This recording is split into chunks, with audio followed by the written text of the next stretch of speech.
NATO commitment, a sacred commitment article of Article 5.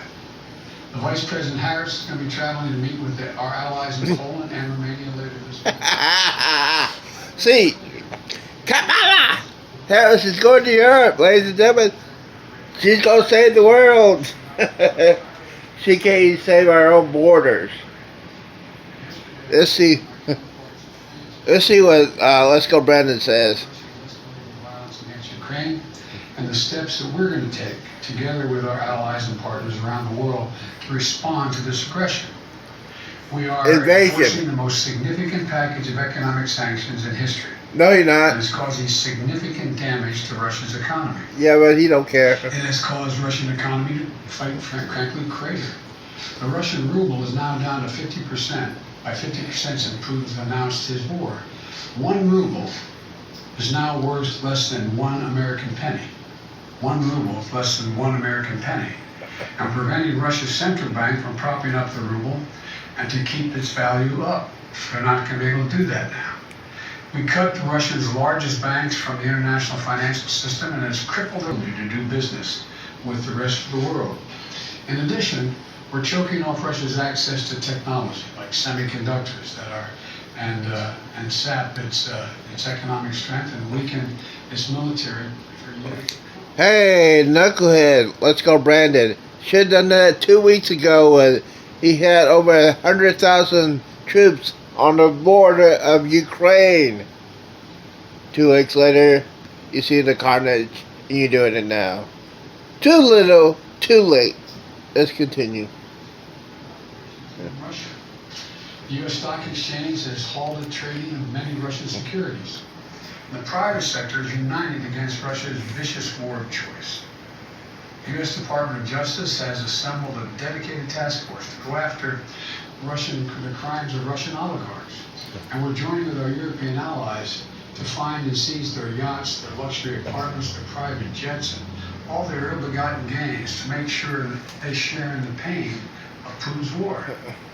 These, by the way, are giant yachts. You put some of them in your press. I mean, some of them are, I think I read one was over 400 feet long. I mean, this is worth hundreds of millions of dollars.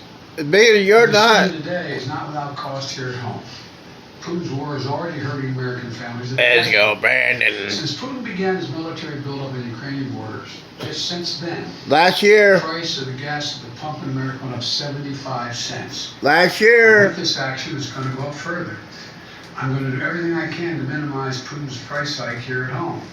In coordination with our partners, we've already announced that we're releasing 60 million barrels of oil from our joint oil reserves.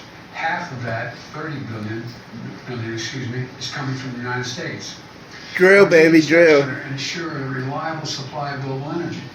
We're also going to keep working with every tool at our disposal to protect American families and businesses. Now, let me say this. To the oil and gas companies and to the finance firms. Okay, he gonna bring them. We understand Putin's war against the people of Ukraine is causing prices to rise. We get that. That's self-evident. But, it's no excuse to exercise excessive price increases or padding profits or any kind of effort to exploit this situation or American consumers. Exploit them. Russia's aggression is costing us all. And it's no time for profiteering or price gouging. I want to be clear about what we'll not tolerate. But I also want to acknowledge those firms and oil and gas industries that are pulling out of Russia and joining other businesses that are leading by example. This is a time when we have to do our part and make sure we're not taking advantage. Look, let me be clear about 2 other points. First, it's simply not true that my administration or policies are holding back domestic energy production. It is true. It's simply not true. It is true. Even in the pandemic. Okay, when you stop drilling in government land, that's your fault. When you stop the Keystone Pipeline from being completed, that's your fault. Your fault.